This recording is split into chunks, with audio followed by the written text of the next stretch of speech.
Just because I'm fat, that doesn't invalidate the things that I say. She died. You ready to get supersized? She died too. Today I've got the big Fruit Loop. He's dead. Fat positive influencers are dying. Welcome back to TheChowTimePod. It's your host, Red. I got a video today from more Pegasus. Apparently, fat influencers are dropping left and right. Shocker. They're dying of health issues. If you'd like to subscribe down below, I really appreciate that. Let's get to that chow. It's chow time. So we all know the fat acceptance movement at this point. I sadly did not get a McChicken today. I was feeling like a burger girl. Here's one of the fat positive influencers named Brittany, who promoted fat positivity on TikTok, and this is one of the last videos she posted before she died, where she pretty much regretted everything. Here's the caption: "I wish I could turn back time and have not stopped when it got hard, not given up when the grief hit me. That's life though. This has to be the final time I pick myself up off the ground because I'm scared I'm gonna end up in a very bad place that my body can't recover from." And she was right. I ruined my life with food, binge eating, and lack of self-care. And I'm hoping...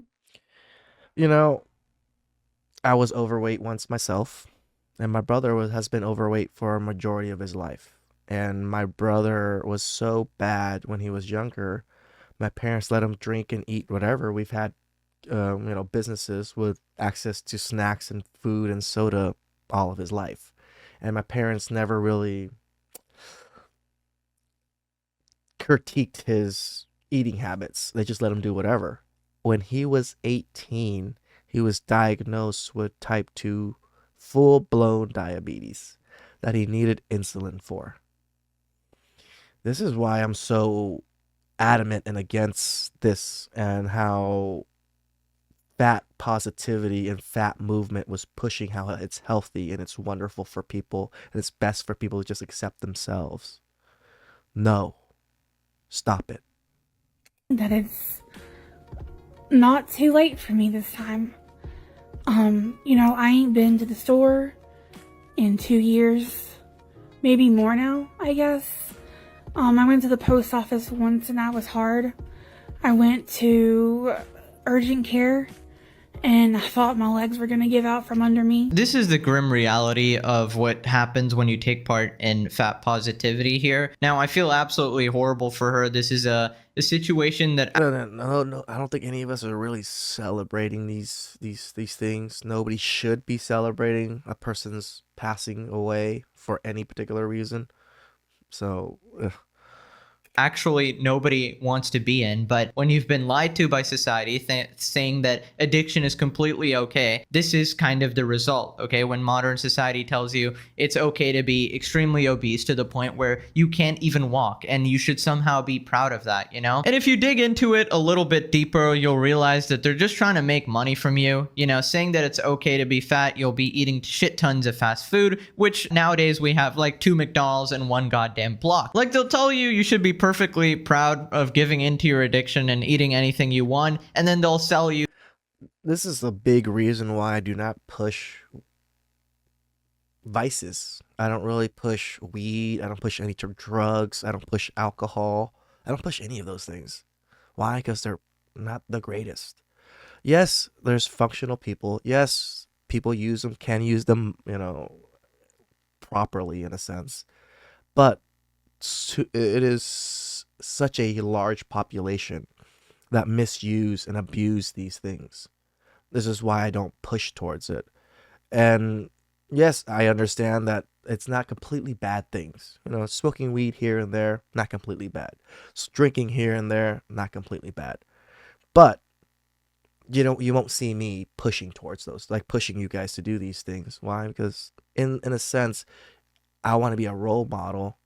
You don't want your role model to be promoting, oh yeah, I smoke weed every day, guys, and drink like fucking a 40 every day. That's not the type of person you want to hear from. So it's best that I don't really talk about these things. And I admit, yes, I do smoke the devil's lettuce occasionally. I'm not going to deny it, but you'll never see me say, you guys should all go do it. No, because I know it has fucked up many people's lives. It's very few people that can handle it properly.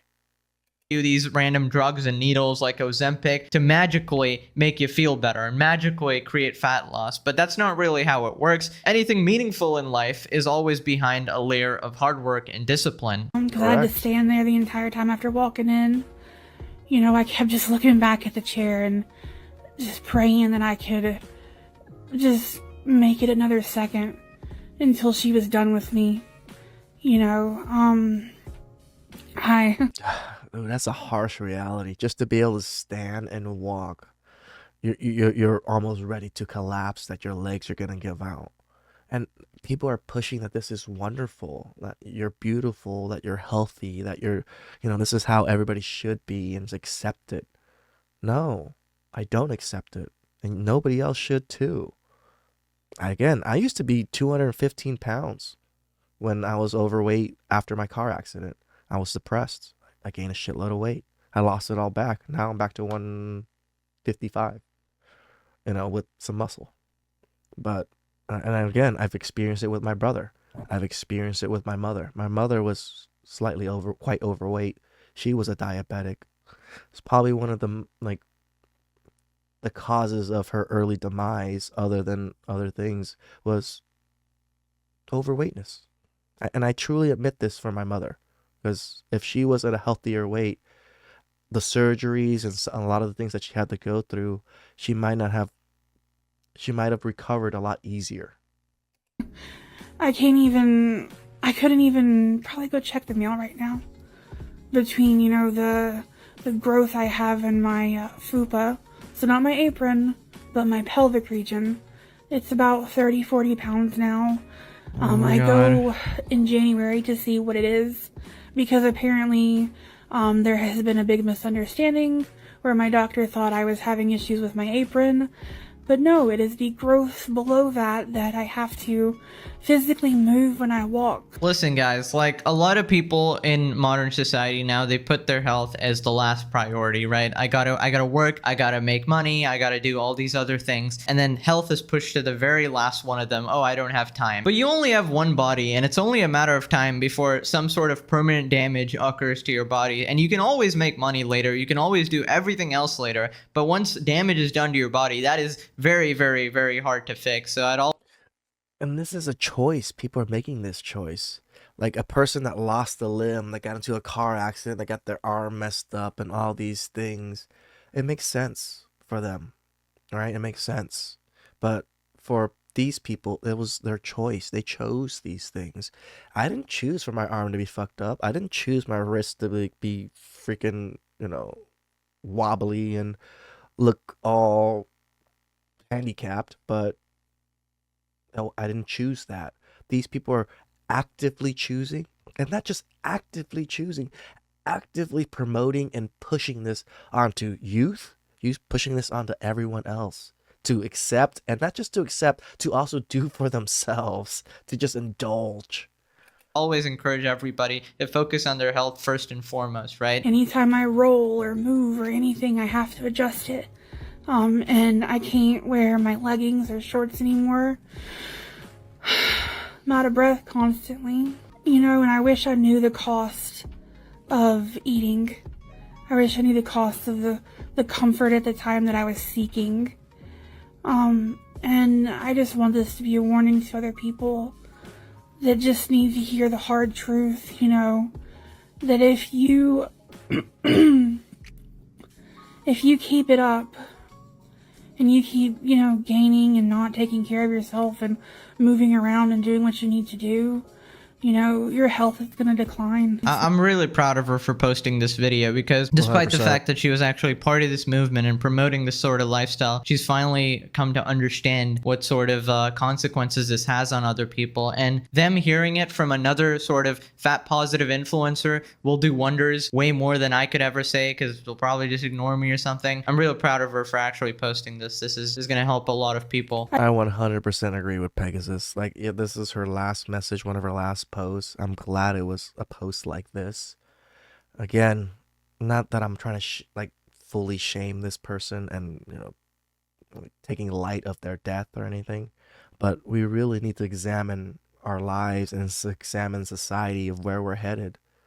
things are just going downhill in so many aspects of life and society here. I do what I need to do, you know, to take care of my husband and stuff still, and I make things work, and I can do the things that I need to do, but they're very, very hard.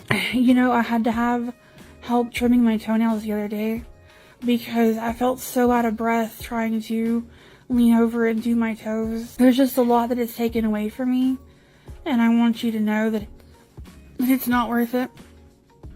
I wish you corrected that. It wasn't taken away from you. You took it away from yourself. You chose this.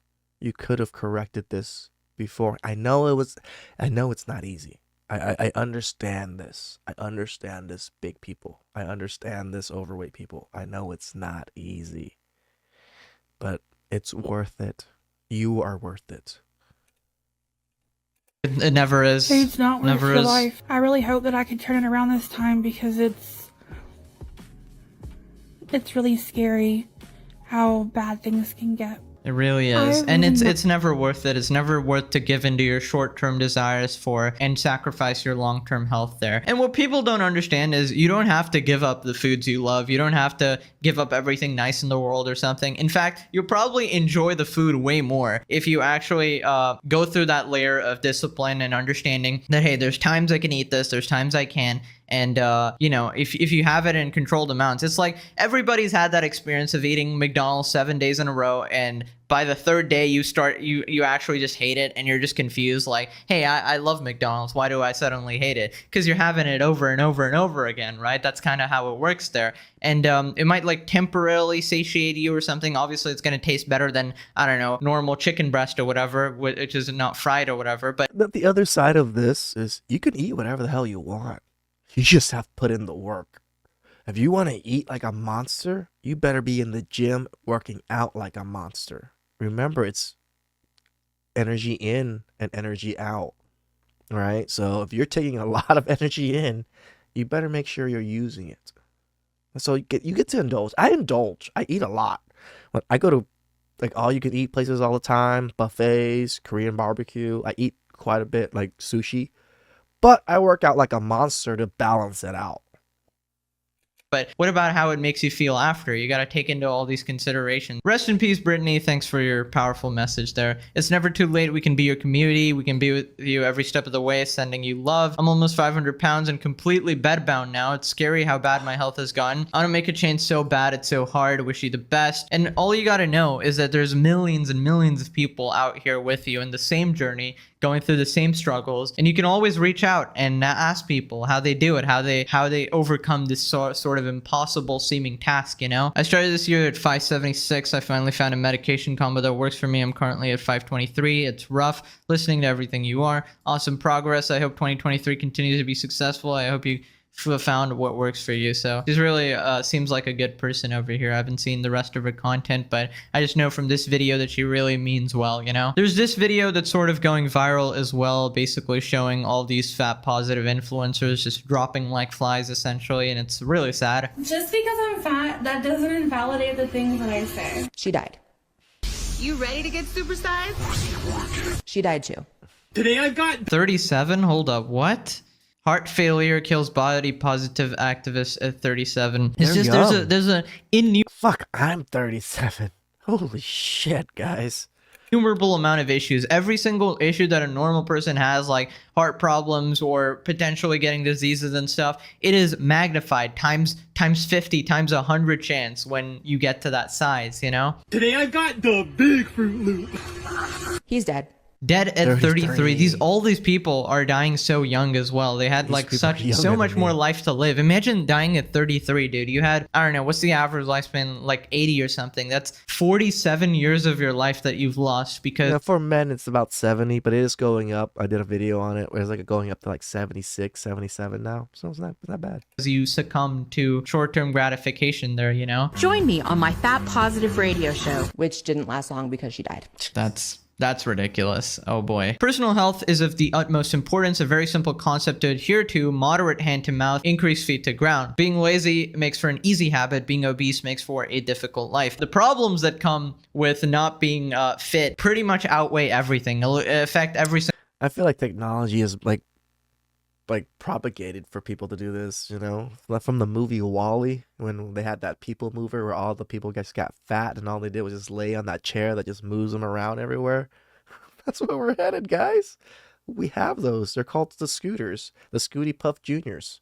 Those are technically the people movers from Wall-E, except they're just not floating and people just get to lay down the whole time. But it's fucking close. Single aspect of your life will make you tired. It'll make you less productive in your work. It'll make you emotional. It'll make you lash out at people, affect your relationships. So that's your mind and body are connected. You gotta stay on top of that. The one body you should be positive about is a healthy one. Your body is God's temple. Treat it accordingly. And honestly, like, it doesn't matter where you start. It doesn't matter if you start at 1,000 pounds or if you start at 100 pounds. Okay, it's all about actually getting on the journey and taking that first step to making your life better. Yeah, make it big, even better. You don't even have to move pounds. Just move yourself.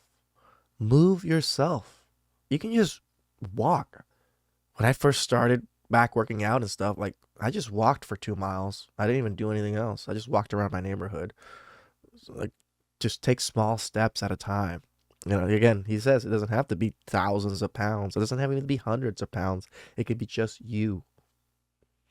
Here we have another article with just a morbid headline. These 4 social media influencers were swept up by a movement that claims obesity is perfectly healthy. The tragic truth is they all died under the age of 45. A well-known activist, professor of fat studies. The fact that there's a professor of fat studies just shows where society is at. There's nothing to study there. Dr. Kat Paws, who questioned the links between weight and health, lost her life aged 42. Based in Massey University in New Zealand, she also presented a fat positive radio show. What can I say? Your life's work was literally just inspiring other people to become like you and essentially just promoting them to harm themselves. And the worst part about all of these situations is that these people think they're actually doing a good thing here. They think they're being the nice ones here, when in reality the people that are mean or whatever, the people that are actually telling you the truth, are actually the nice ones in the situation, because they're saving you from dying at age flippin' 42. Jamie Lopez, who starred in US reality TV show Super Size Salon, died from heart